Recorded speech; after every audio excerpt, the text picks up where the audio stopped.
Pero wala dyan kay Inday. Alam mo si Inday pag saan ka nakikita ito magsabi tatay pag dalawang anak magtakbo ng Senado? Ano gawin namin sa Senate? But palagay natin tatakbo kami, manalo kami. Magharapan kami ama doon sa Senate. Ano gawin namin doon? O anak, buto tayo dito ha, itong ano na ito.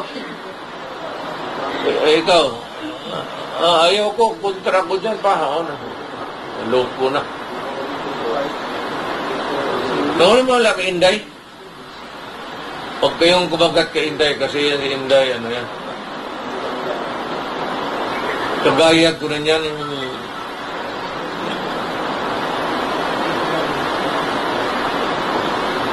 Tulo ako nag-mellow down na ako matanda na. Follow up?